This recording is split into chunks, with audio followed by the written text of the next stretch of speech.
channel Knowledge Hub. Friends, subscribe to our channel and click the bell icon for the latest update. Today we're gonna start with your software engineering classes, and this is your class 8. And of that last classes we had done your 7 classes, as I told you. This is your unit 4, which is your software testing. Before starting with this, we had completed unit 1, unit 2, unit 3, and we had started with unit 4. Hopefully in this class or the next coming class we will end up with this as well. And before starting with this, it's a huge request from my side to all the viewers to please go through with the subscribe button, and please like, share and subscribe our channel so that many and maximum people can get the information at once, and even though you can also enjoy the video as well. So let's go ahead with that. Another we have here, which is another one, and that is your end of search. That what we have to go ahead and over the same case that we'll talk about it. So on the same cases, that the flow graph that we will be detecting here is that on the same that we have to discuss the step 2 as well as the step 3 as well. So let's go ahead with this, the flow graph here. For the same case, we will be having a first step here, then we have second, then we have third. It will go and come, then it will come here after third, which we have your fourth one. This is the first part. Then we have fifth one, then we have sixth one, then we have seventh one, and then we have 11th one. In the same cases on the that from the third we'll talk about it, and it will be from third here that it comes what we have to go ahead, and as that it comes from third to 11th, and that will connect it because their bottom is greater than top. Then for the third, that it is increasing, that it is while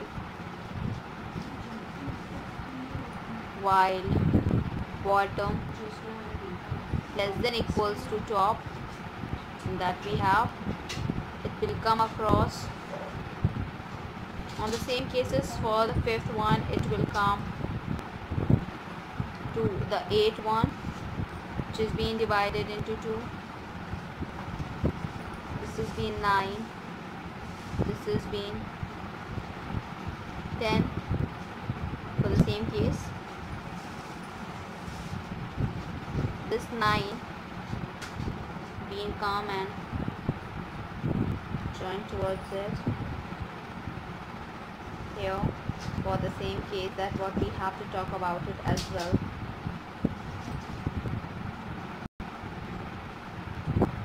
And on the same case that has been connected here, and for this is being here is your A of mid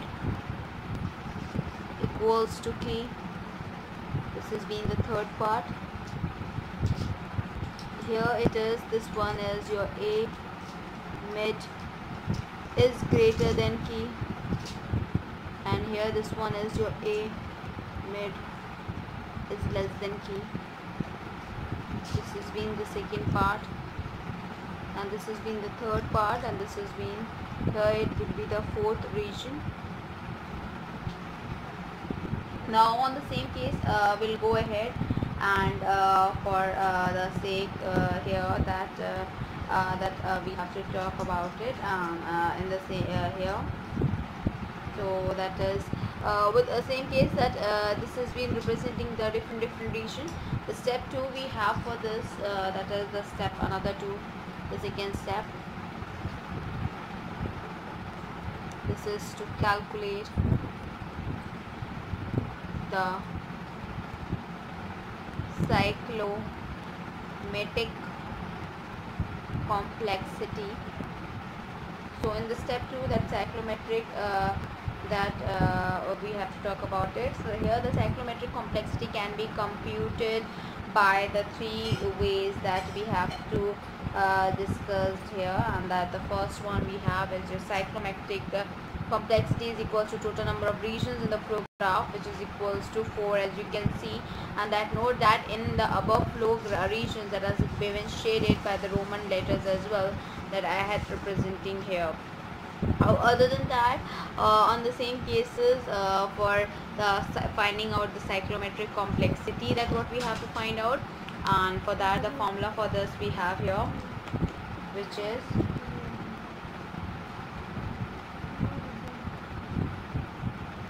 cyclometric complexity equals to E minus n plus 2 equals to 13 edges minus 11 nodes plus 2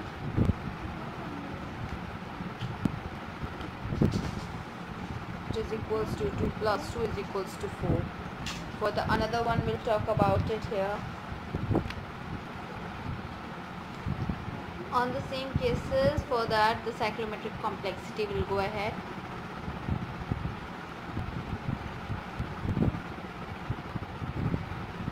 equals to f plus 1, which is f is your 3 plus 1 equals to 4. So there are the three predicates, decisions making nodes, that is equals to node 3, 5 and 8 here, that we had representing.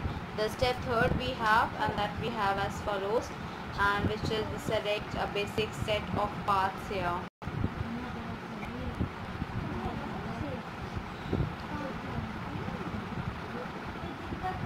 On the same cases, the step third we have here, which is to select here, that is to select a basis set of path. In the same case, for the basic path, if I am going ahead, and that we have as follows, the path that we have. On the same case, the path we have here, path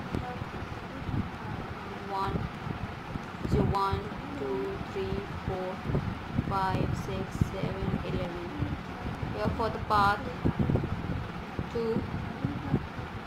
1, 2, 3, 11.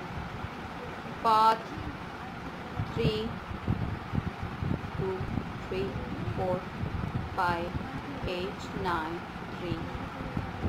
Path 4, 1, 2, 3, 4, 5, 8, 10, 3. So this is the step 3 here. We'll talk about the step 4 here, that what we have to go ahead, and that is on the same cases we'll go ahead with the step 4 here, which is to generate a test cases for these paths as well, so that we have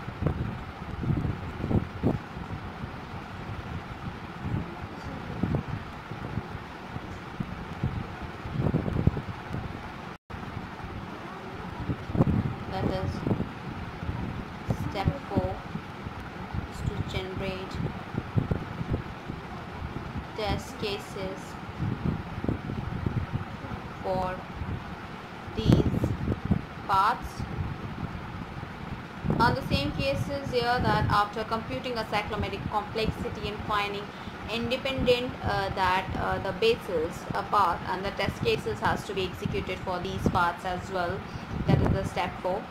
That's what we have to talk about it.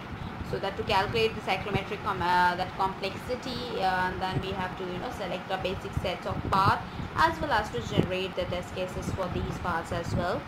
Now we will be going ahead, and that what we have to talk about it on the behalf of it, which is on terms of explain white box testing in detail, which is of 10 marks, that what we have to go ahead. Let's go ahead with that.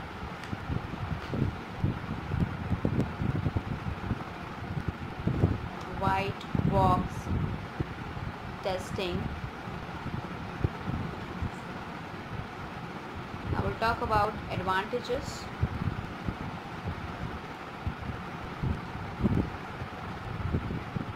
Before starting with the advantages here, we'll talk about the white box testing here. This has been our scope, advantages and disadvantages. these both comes under in it, and that they had asked you about of 10 marks here, and so that we will be have to discuss here. So on the same cases for this, that in a white box testing, the procedural details are closely examined, and in this testing the internals of software are tested to make sure that they operate according to the specification and design, and thus the major focus of the white box testing is on internal structures here. And on the same basis, that is we have to go that for the internal structures, logic path, control flows, data flows, internal data structures, conditions and loop, etc. Now we'll talk about the advantages of white box testing here. In the same case, for that each procedures can be tested thoroughly, and the internal structures, data flow, logical path, conditions and loops that can be tested in detail. The second advantage is that we have the second advantage is that it helps in optimizing the code here, and the other we have here, which is the third advantages of here, that is your white box testing can be easily automated. The fourth advantages we have is that due to the knowledge of the internal coding structure, it is easy to find out which type of input data can help in testing the application efficiently. Now we'll go ahead to discuss about disadvantages.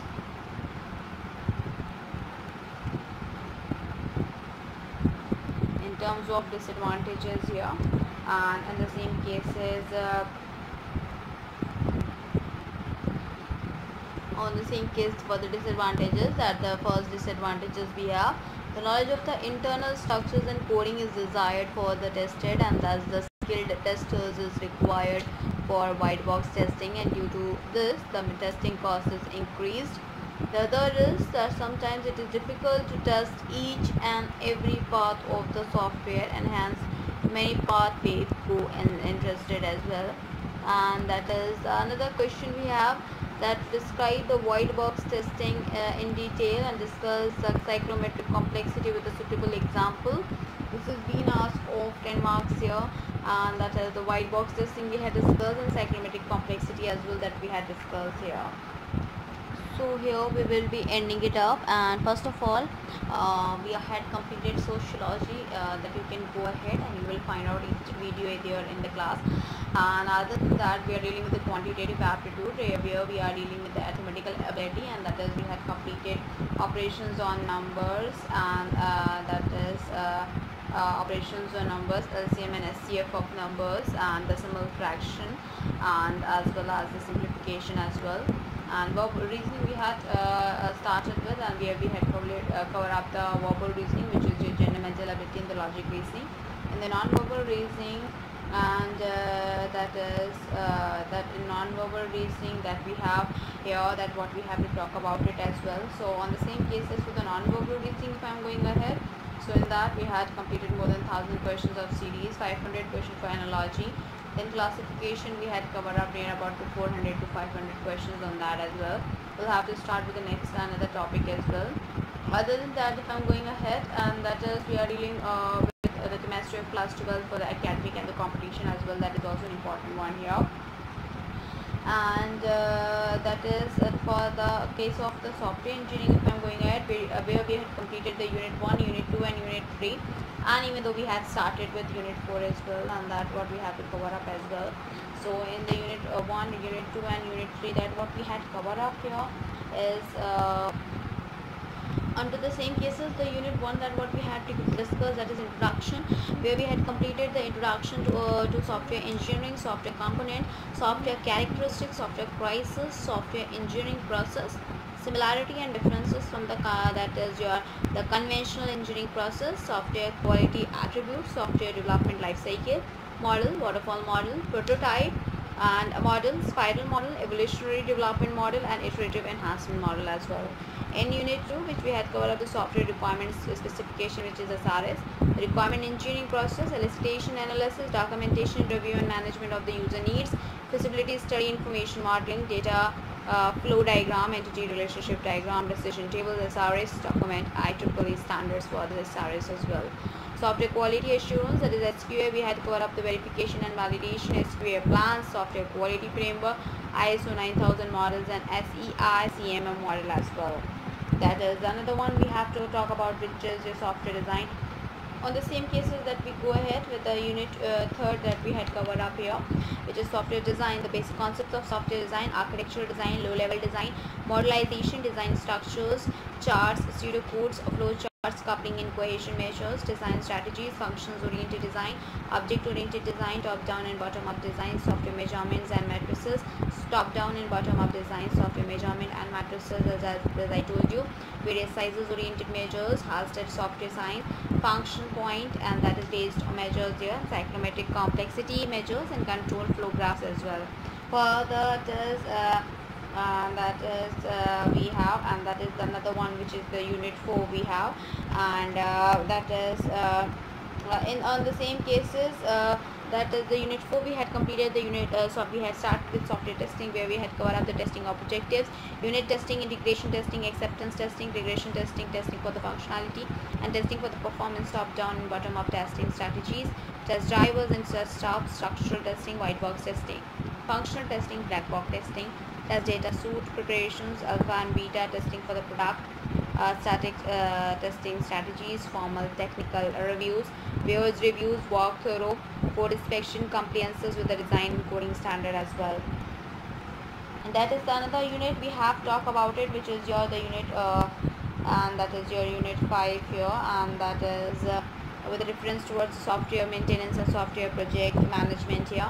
Software as a evolutionary entity, need for the maintenance, categories for the maintenance, preventive, corrective, and perfective maintenance, cost of maintenance, software re-engineering, reverse engineering, software configuration management activities, change control process, software versions control, and overview of the case tool, estimations of the various parameters such as cost, effort, schedules, duration, constructive cost model, which is your COCOMO model, resource allocation model, software risk analysis and management. That's what we have to cover up here. So here that will end up with, and first of all, it's a huge request from my side to all the viewers to please go through the subscribe button, and please like, share and subscribe to our channel, so that many and maximum people can get the information.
So here we go ahead with another topic that we have to talk about it, and which is about the test suits and design here. So for that we will have to do it.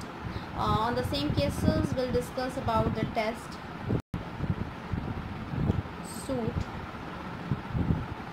design that we have to go ahead. In this same cases here, that the given here the question that has been asked here is your that give a software product and its requirement specification document, explain how would you design the system test suite for this software product.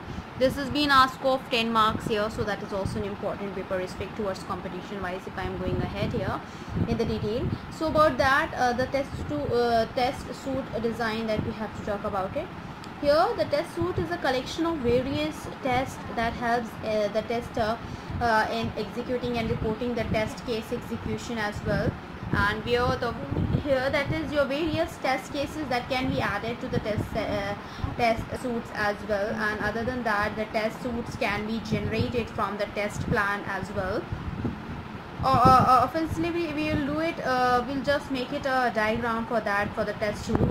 that is because this has been asked for your 10 marks, so that is also an important paper, important one in terms of it. So we'll have to go ahead with a diagram here, and for that we have a diagram like that we are having is your, this is your test plan. This is being divided into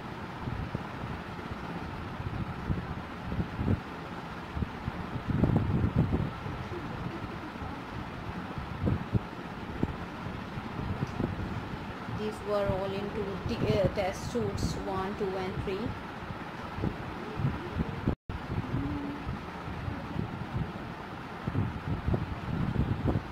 That we have.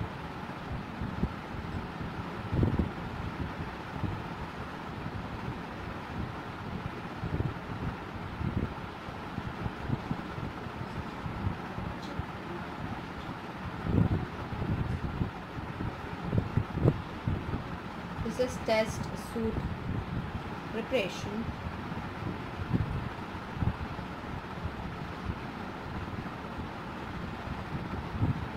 So here in this we have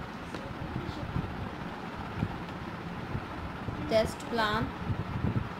This is being divided into test suit 1, test suit 2, test suit 3. So this is test case 1, test case 2 and test case 3, test case 1, test case 3, test case 2, test case 1, test case 2 here. This is all about the test plan that we had talked about in the test suit design here. On the same cases with reference towards it, that the test suits often also contained more detailed instructions or goals for each collection of test cases, and the test suits document contain the field such as a test case ID, test step or order of execution, number, that related requirements, depth, test categories, authors and check boxes for the whether the test is manual or has been automated as well. So here each test cases represents some scenario. For example, a test suit for online purchase contain the various test cases here, and for that we have a test cases like test case 1, that is login, test case #2 is search for product, the test case 3 is add product to cart, test case #4 checkouts. So here that we have. Now we'll talk about the test cases here as well, that we have as your test cases on terms of it, and that the question has been asked of 10 marks as well. So we'll take a talk about the test cases as well. So the test cases for that we have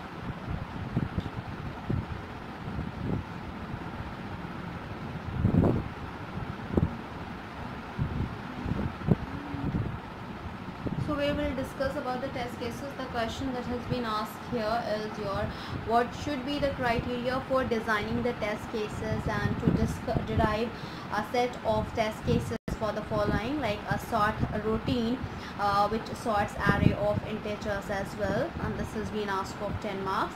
On the same cases, the test cases are used to determine the presence of faults in the program, like the selection of test case that should be such that the faulty module or a program segment that must be exercised by at least one test case, and selection of test cases is determined by some criteria which is called as test selection criteria, and hence the test selection criteria T that can be defined as the set of conditions that must be satisfied by the set of test cases as well. We are testing the criteria that are based on the two fundamental properties like reliability and validity. A test criteria is reliable if all the test cases detect same set of errors, and a test criteria is valid if for any error in the program there is some set which causes errors in the program. For testing the criteria, there is an important theorem. If testing criteria is valid and reliable, if a set satisfying the testing criteria succeeds, then that means program contains no error. Test case for the sort routine, which sort array of integers that are to be as follows. Like for that we have a precondition that here that input array that should be contained in unsorted manner. Where this test case 1 we have like input n numbers of valid integers that contain maximum number as well as minimum number, and verify the sort order as well. Where the second sort case we have the second case 2, test case 2 is your input n numbers of valid integer which is completely in descending order, and verify the sort order whether it comes out to be as ascending or not. And the test case 3 we have like input n numbers of valid integers which contain one or more negative values, and verify the sort order as well. The test case 4 we have input no integer and verify the sort order. And the test class case 5 we have like input only one integer and verify the sort order as well. Now we will be going ahead here in the detail, which is we will talk about the acceptance testing here, where we will discuss about the regression and acceptance testing in in detail. So regression testing we have done in the starting of this class only, and that is of the starting with the unit 4, which is the software testing. On the same cases we'll go ahead for the acceptance testing, and that we have to go ahead with the detailed about it, and that is in the terms of acceptance testing that we have to discuss here. So let's go ahead. Acceptance testing.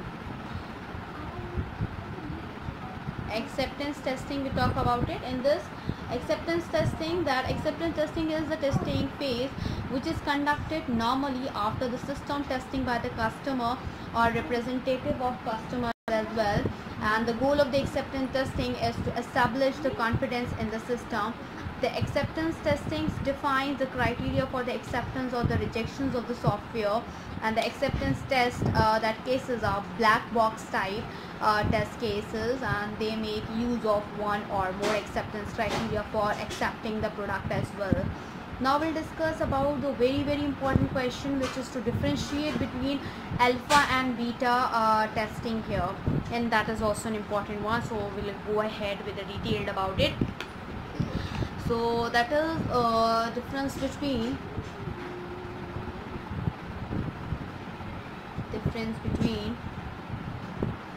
alpha and beta testing. So the difference between alpha and beta testing is here that we have to go ahead. In this, the alpha testing we talk about it. So the alpha, this testing is done by developers or by a customer under a supervision of developers in company's premises. In beta, this testing is done by the customers without any interferences of developer, and is done at customer's place. On the same case for the alpha here, that is sometimes full product is not tested using alpha testing, and only the core functionalities are tested. In beta testing, that is the complete product is tested under this testing, and such product is usually given as a free trial version.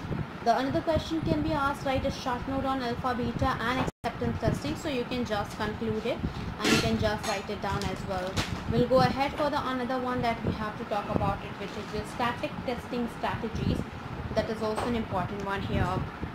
So on the same cases, that is the static testing strategies.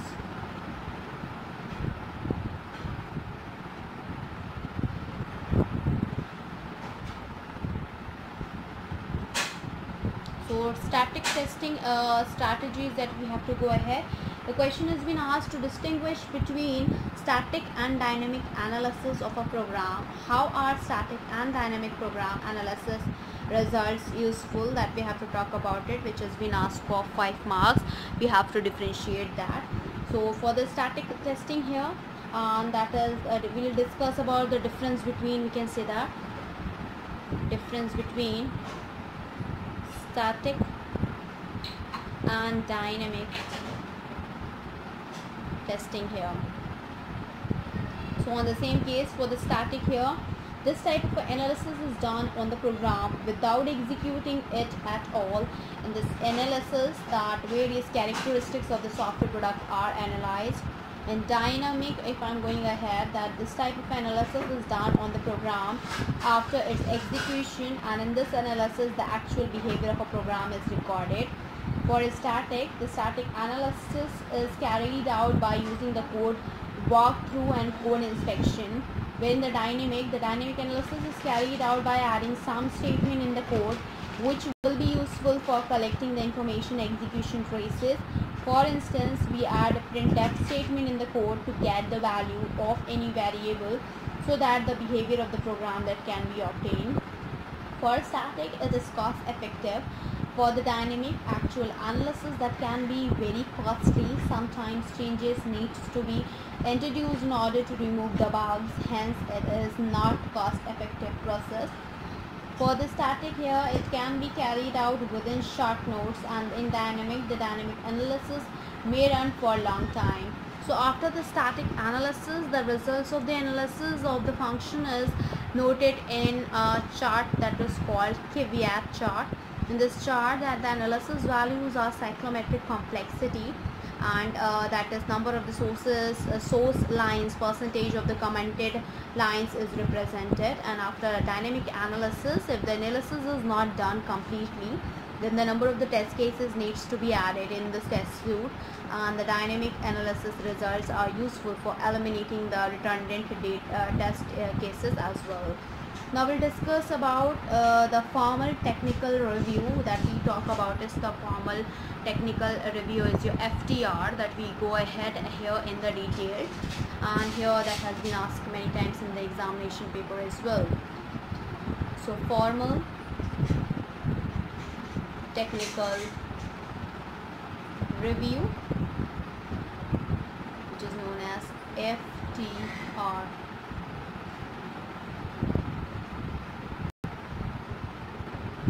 In this, the question is being asked is you explain the formal technical review, that is your review, that is peer review. This has been asked for 5 marks. What is the formal technical review and why is one conducted, and outline the step required to conduct a successful FTR. That has been asked for 5 marks as well, so that we have to go ahead. The formal, first we'll talk about the formal technical review here. In the formal technical review, that is a quality assurance activity which involves analysis of an artifact by a group of technically skilled people following the specified documented process. The formal technical review is conducted in the following stages as well, and that we have the stages. We have the first we have is your that is preparation.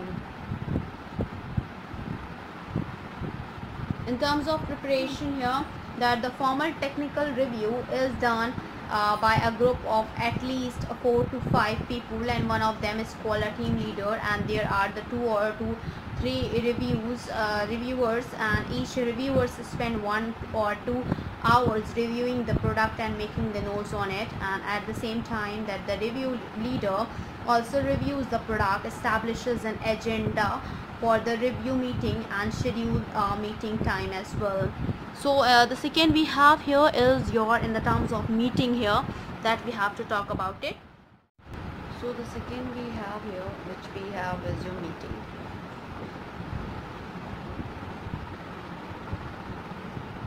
In terms of meeting, that meeting is attended by producer, review leaders and all reviewers. One reviewers act as a recorder who notes in writing all the important issues that raised during the review, and then a brief introduction to the product that we have. On the same cases, then a brief introduction to the product from the producer is given, and producer then proceeds to walk through the product, and reviewers raised issues when valid problems or errors are discovered, and they are noted by the recorder as well. On the same cases, if I'm going ahead, that at the end of the meeting, all the participants must decide whether to accept the product or not. The third and the last we have is that is a formal technical review, the preparation meeting, and the third we have review, reporting, and recording.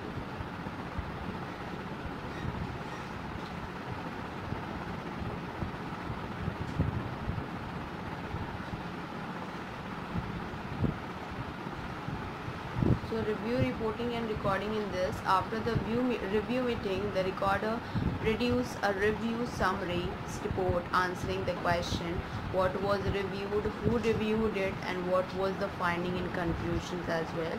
What were the findings and conclusions? So a review list should also be created and attached to the summary report as well. Now we'll go ahead with another question in terms of it that they can ask you is what is formal technical review, which is FTR, which we had done, and discuss the importance of FTR in software development. So FTR, what it is that we had discussed, but we'll discuss here that is the importance of it, and that is the importance of of FTR in software development. Importance of FTR in software development.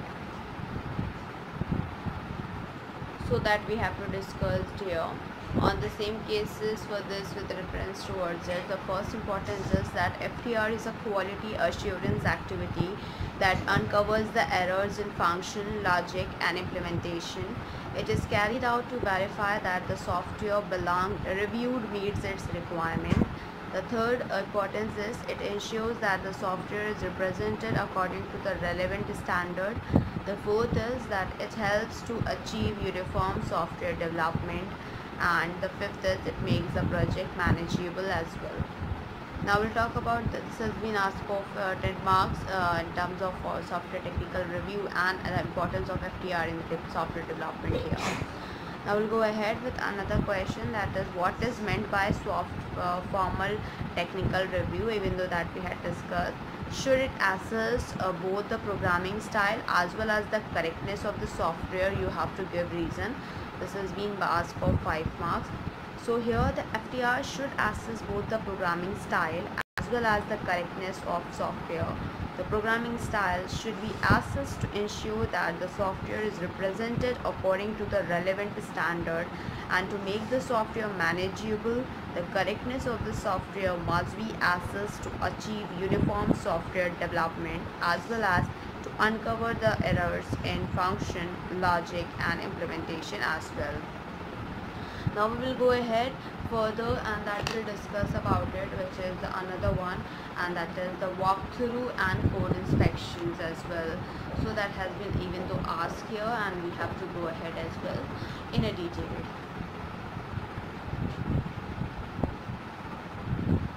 Walk through and code inspection. So in terms of walkthrough and code inspections here, the question has been asked is to explain walkthrough and inspection as software review. This has been asked for 2 times in the examination paper of 10 marks each. So first we'll discuss about walkthrough, then we'll discuss about the code inspection as well. So for the walkthrough here, that the walkthrough is a type of review that made on the software product. In a walkthrough, following members must be included. The first we have is your representative from specification team, and the second we have is your client representation. The third we have representative from the SQA group, and for the members of senior technical staff as well. I just write it down for you all so that you can go ahead and you can just also copy it down. For the walkthrough, I'm going ahead, and the first we have is your representative from specification. Representative from SQA group. second is client representative. The third is representative from SQA group. This has been done. Representative from specification team. Representative from specification team. The fourth we have is your member of senior technical staff. Member of senior technical staff. During the walkthrough, the faults for the later corrections are recorded, and some of the faults are fixed, but some are kept as it for a later correction as well. In terms of code inspection, if I am going ahead for this, and that's what we aim to have to talk about it. For the code inspection here,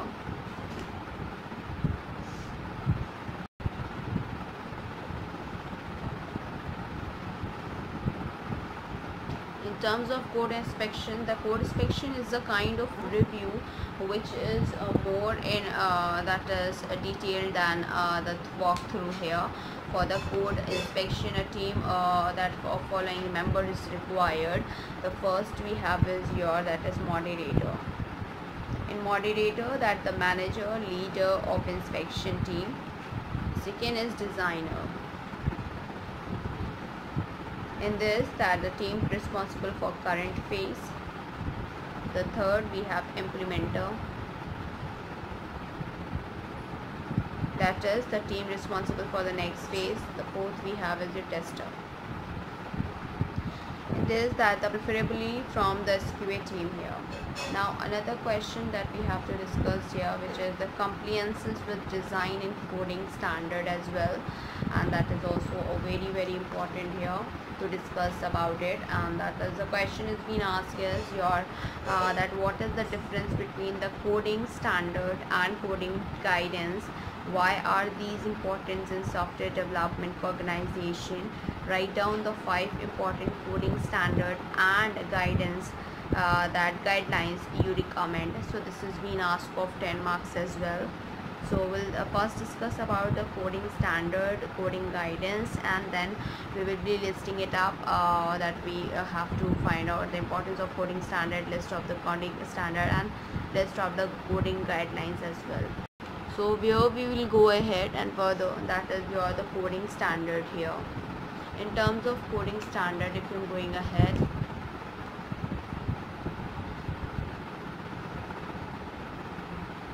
coding standard. In terms of coding standard here, that any good software development approach suggests to adhere some well-defined standards or rules for coding. These rules are called coding standards. And in terms of it, I'm talking about the coding guideline. So in terms of coding the guidelines here, that there are some commonly used programming practices that helps in avoiding the common error. That our practices are called coding guidelines. We'll talk about the importance of coding standard and guidelines. So in terms of importance here, so in the terms of importance, that due to the coding standard and guidelines, and that the code become readable, it can execute efficiently, the program may consume less memory, and it becomes more manageable. These were the 4 importance of coding standards and guidelines, and that I repeated, the code become readable, it can be executed efficiently, the program may consume less memory, and it becomes more manageable as well. So that we have. Other than that, we'll talk about the list of coding standards and list of coding guidelines. So we'll go ahead. List of coding standards and coding guidelines. Let me go ahead.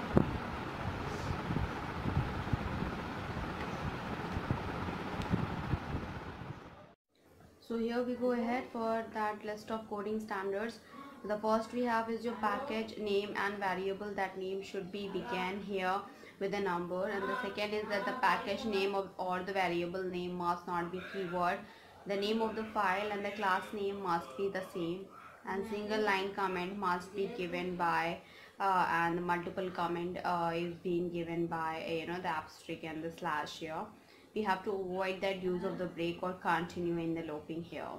Now for talking about the list of the coding guidelines, that the first we have is your single entry and single exit construct need to be used, and avoid the use of the go-tos as well, and avoid deep nesting of loops, hide the sensitive information of the information hiding technique, and make use of the user defined data type to increase the readability of the code as well. The other question we asked, write a short note on the following coding standard as we had discussed here. This has been asked for 5 marks, and the other question is explain any 5 coding standard that one should follow. Use suitable example. This has been asked of 10 marks, and that even though we have discussed here, as you can see here. Now we'll further move ahead, and that is another question, that is what is the difference between testing and debugging, that we have to talk about it, and which is also an important one here. And what is difference between testing and debugging? This has been asked for 2.5 marks and 5 marks each in 2 examination papers. So testing and debugging that we have to discuss here. Difference between testing and debugging.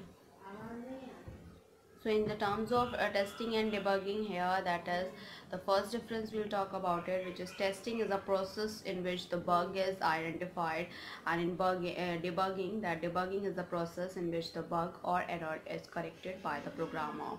In testing process, it is identified where the bug occurs. In debugging, that the root cause of error is identified. In testing here, the testing starts with the execution results from the test cases. For the debugging starts after the testing process here. Now we discussed about another one, that is another question to discuss the debugging approaches, and in the terms of debugging approaches there, that has been asked of 5 marks in the 2 examination paper. That is also an important one, so that we go ahead, and that is debugging. In terms of debugging, that is the question, this has been, as I told you, of 5 marks. So common approaches in the debuggings are, the first is your brute force method, and the second is your backtracking method, and the third is your cause elimination method. So we'll discuss one by one. The first we have is your brute force method. In brute force method, the memory dumps and runtime traces and examine and programs with the right statement is loaded to obtain the clues to errors that cause. In this method, let computer find the error approach is used, and this is the least efficient method of debugging here. The second we talk about it, which is your backtracking method here. So the backtracking method. In backtracking method here, that is, this method is applicable to the small program, and in this program the source code is examined by looking backward from symptoms to the potential cause of the error as well. The third we'll talk about it, that is the cause elimination method.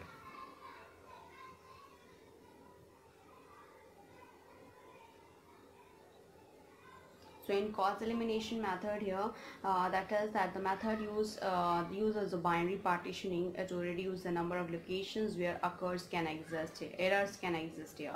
Now we'll talk about the short answer question. This has been also asked of your 2 marks here, and that is why testing is important with respect to the software. So the process of the software testing is to ensure whether the software functions appears to be working according to the specification and performance requirement, and ultimately help in improving the overall quality of the software here. Another question they had asked you, mention any 2 characteristics of software testing, or write down the generic characteristics of the software testing here.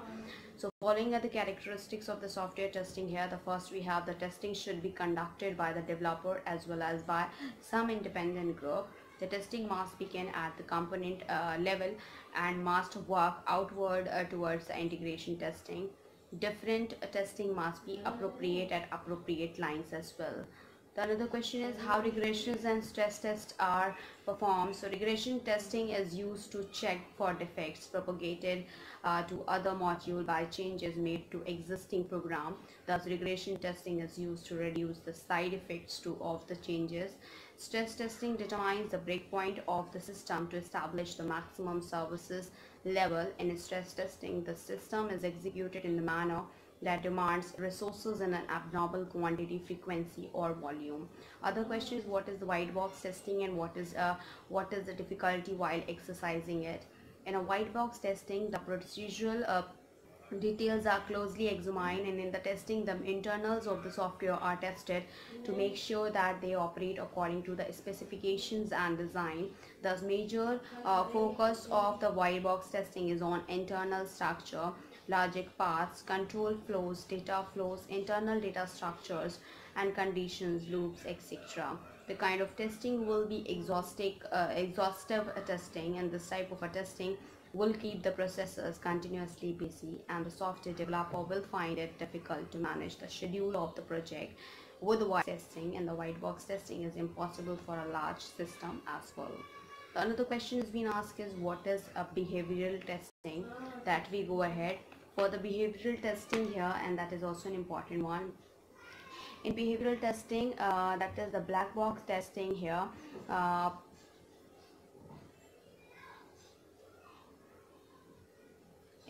That is the black box testing is also called a behavioral testing, and the black box testing means that focus on the functional requirements of the software. Test sets are derived that fully exercised all functional requirement as well.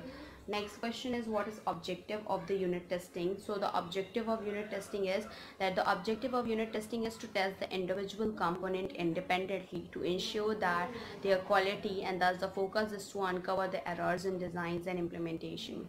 The other question has been asked is the list out the data structures errors identified during the unit testing. So data structures errors, we'll talk about it.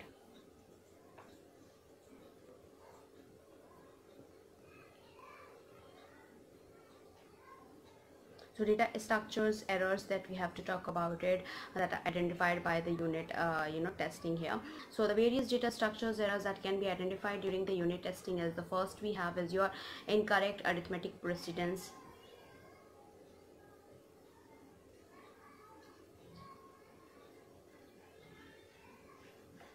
The second is mixed mode operation.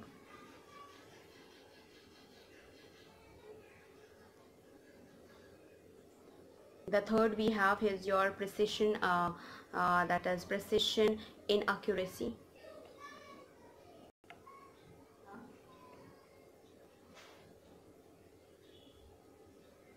And the fourth we have is your comparison of different data types.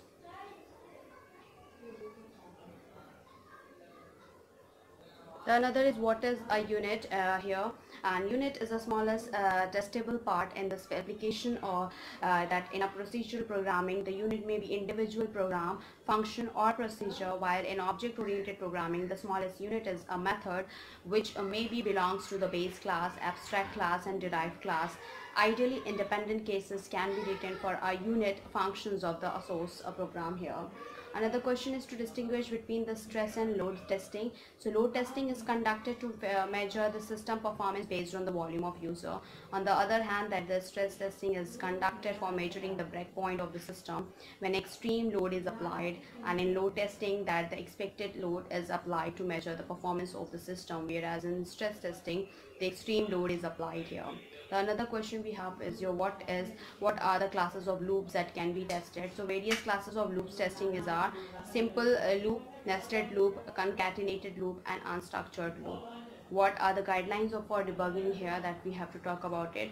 That is, the following are the debugging guidelines suggested by the Myers, and that is the first is to debugging that can be effectively carried out by the mental analysis. If an error cannot be located by yourself, then describe the problem to someone else as well. The third is to use debugging tools only if no alternative is present. The fourth is to avoid the experimentations. The fifth is if one bug occurs in one area of code, then there are the chances of occurrence of more bugs. The sixth is to fix errors and not in the symptoms. And the seven is for correcting the existing program. If a new code is added to it, then test it rigorously than the original program.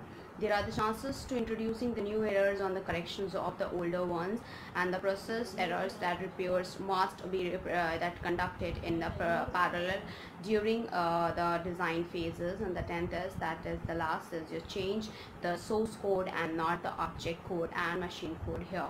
Now we'll discuss in the next coming class is your 9th class of. We'll start with your the 5th unit. So here we will be ending it up. So first of all, it's a huge request from my side to all the viewers, please go through with the subscribe button and please like, share and subscribe to our channel so that many and maximum people can get the information at once, and even though you can also enjoy the video as well. Thank you.